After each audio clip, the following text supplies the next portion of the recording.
राधे राधे। श्री कुंज बिहारी श्री हरदास आप सभी को कार्तिक मास की शुभकामनाएं। और आप जो कार्तिक मास महात्म की संपूर्ण कथा के अंतर्गत प्रतिदिन कथा का श्रवण कर रहे हैं, ये बांके बिहारी जी की असीम अनुकंपा है, क्योंकि ठाकुर जी की कथा भी ठाकुर जी की प्रेरणा से ही सुनी जा सकती है।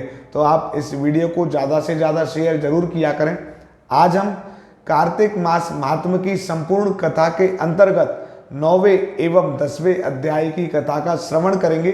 आप सब एकाग्रचित्त होकर भगवान के श्री चरणों में ध्यान केंद्रित करके इस कथा का श्रवण अवश्य करें। सबसे पहले तो हम बांके बिहारी जी के श्री चरणों में ध्यान लगाते हैं। नमः कुंज विहारिण्यै नमः कुंज विहारिणे स्वामी श्री हरदासाय गुरुणाम गुरुवे नमः। बांके हैं नंद बाबा और यशोमती, बाकी घड़ी जन्मे हो मुरारी। बांके कन्हैया के बांके ही भ्राता, लड़ा के बड़े हल मूसलधारी।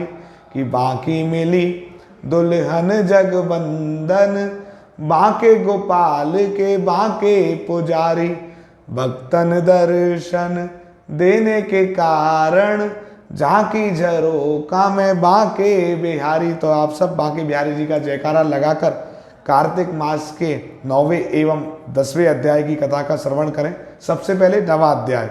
राजा पृथु ने कहा, हे नारद जी, आपने कार्तिक मास के व्रत में तुलसी की जड़ में भगवान विष्णु का निवास बताकर उस स्थान की मिट्टी का पूजन बतलाया है। अब मैं भी श्री तुलसी जी के महात्म को सुनना चाहता हूँ। तुलसी कहाँ है और कैसे उत्पन्न हुई, ये बताने की कृपा करें। नारद जी ने कहा, हे राजन, एक समय जब देवगुरु बृहस्पति और देवराज इंद्र कैलाश पर्वत पर शंकर जी का दर्शन करने के लिए गए, तो शंकर जी ने उनकी परीक्षा ली। उन जटाधारी दिगंबर ने उनका मार्ग में ही अनुरोध कर डाला। यद्यपि वे तेजस्वी, शांत, लंबी भुजा और चौड़ी छाती वाले गौर वर्ण अपने विशाल नेत्रों युक्त तथा सिर पर जटाधारी वैसे ही बैठे थे, तथापि इंद्र ने शंकर जी को ना पहचान उनका नाम धाम आदि परिचय पूछा और कहा, शंकर जी अपने स्थान पर हैं या कहीं गए हैं। इस पर उस तपस्वी ने कुछ नहीं कहा, परंतु त्रिलोकीनाथ के ऐश्वर्य से वर्वित होकर इंद्र कब चुप रहते। उन्होंने क्रोध से घुड़क कर कहा, अरे मैं पूछता हूँ, तू उत्तर क्यों नहीं देता? मैं अभी तुझे इस वज्र से मारता हूँ, फिर देखता हूँ तुझ दुर्मति की रक्षा कौन करता है। फिर ज्यों ही दिगंबर को मारने के लिए हाथ में वज्र लिया, त्यों ही भगवान शंकर ने वज्र सहित उसका हाथ स्तंभित कर दिया और विकराल नेत्र कर ज्यों ही उसे देखा, तो ऐसा विदित हुआ मानो वह दिगंबर प्रज्वलित हो उठा है और तेज से जला देगा।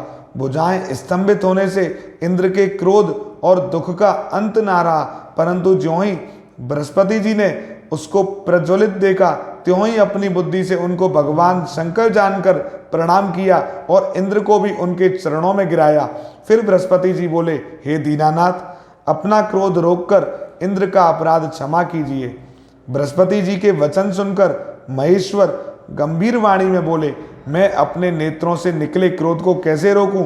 तब बृहस्पति बोले, हे भगवान, भक्तों पर तो दया करनी ही चाहिए, अतः अपना भक्त वत्सल नाम सार्थक कीजिए और इस तेज को शांत कर इंद्र का उद्धार कीजिए। तब भगवान शंकर ने कहा, मैं तुम्हारी स्तुति से प्रसन्न हूँ। जो तुमने इंद्र को जीवन दान दिलाया, अब मैं तुम्हें अपने वरदान द्वारा जीव नाम से विख्यात करता हूँ। मेरे नेत्रों की अग्नि अब इंद्र को पीड़ित नहीं करेगी। ऐसा कहकर शंकर जी ने अपने माथे से निकले हुए तेज को लेकर क्षीर सागर में डाल दिया। फिर लीलाधारी भगवान अंतर ध्यान हो गए। इंद्र और बृहस्पति दोनों भय से मुक्त होकर परम सुखी हुए। इस प्रकार जिनको जानने की इच्छा थी, उन्हें जानकर इंद्र और बृहस्पति अपने स्थान को चले गए। अब हम 10वां अध्याय प्रारंभ करते हैं। राजा पृथु ने कहा, हे देवर्षि, आपको नमस्कार है। अब कृपा कर आप यह कहिए कि जिस समय भगवान शंकर ने माथे का तेज क्षीर सागर में डाल दिया, उस समय क्या हुआ? नारद जी ने कहा, हे राजन, जब शंकर जी ने तेज क्षीर सागर में डाल दिया तो वह शीघ्र ही बालक होकर गंगा सागर के संगम पर बैठकर संसार को बह देने वाला रुदन करने लगा। उसके रुदन से समस्त संसार व्याकुल हो उठा। लोकपालों के मन में भी व्याकुलता हुई। अधिक कहने से क्या है, चराचर चलायमान हो गए। शंकर स्वयं के रुदन से ब्रह्मांड व्याकुल हो गए। समस्त देवता और ऋषि मुनि व्याकुल होकर लोक पिता में ब्रह्मा जी की शरण में गए और सबने मिलकर ब्रह्मा जी को प्रणाम किया और स्तुति की। फिर कहा, हे पितामह, यह बड़ा भयंकर समय आया है, इसका नाश कीजिए। देवताओं की यह बात सुनकर ब्रह्मा जी सत्यलोक से उस बालक को देखने के लिए समुद्र तट पर आए। समुद्र से ब्रह्मा जी को आता देख उन्हें प्रणाम किया और बालक को उठाकर उनकी गोद में दे दिया। तब विस्मित होकर ब्रह्मा जी ने पूछा, हे सागर, तुम शीघ्र बताओ कि यह बालक किसका है। तब समुद्र ने कहा, हे प्रभु, यह तो मैं नहीं जानता, किंतु मुझे इतना अवश्य ज्ञात है कि यह गंगा सागर के संगम पर प्रकट हुआ है। अतः आप इस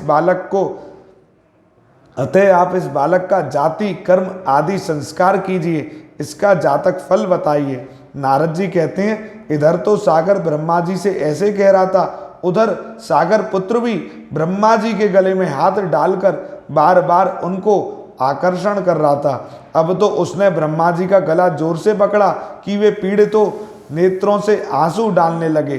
किसी प्रकार उन्होंने अपने दोनों हाथ से जोर लगाकर गला छुड़ाया और सागर से कहा, सुनो, मैं तुम्हारे पुत्र का जातक फल कहता हूँ। मेरी आंखों से जो जल निकलता है, इस कारण इसका नाम जलंधर होगा। यह पैदा होने के साथ ही तरुण हो गया था। इससे यह सब शास्त्रों का पारंगत, महापराक्रमी, महावीर, जवान और रण दुर्गम तथा सभी दैत्यों का पारंगत और भगवान विष्णु को जीतने वाला होगा। यह कहीं भी नहीं हारेगा।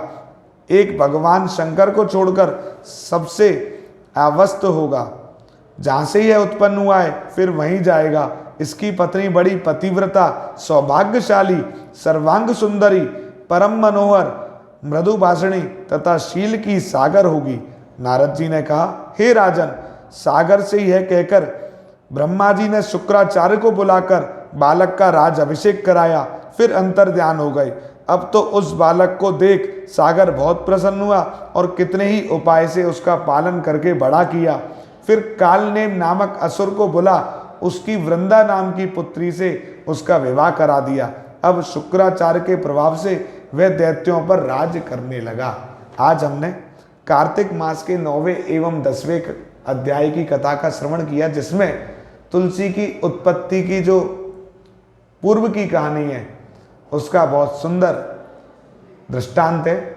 श्री बांके बिहारी जी की असीम अनुकंपा आप सभी पर बरसती रहे। इस वीडियो को ज़्यादा से ज़्यादा शेयर करें और अभी तक आपने हमारे YouTube चैनल श्री बांके बिहारी जी को सब्सक्राइब नहीं किया है तो सब्सक्राइब करें।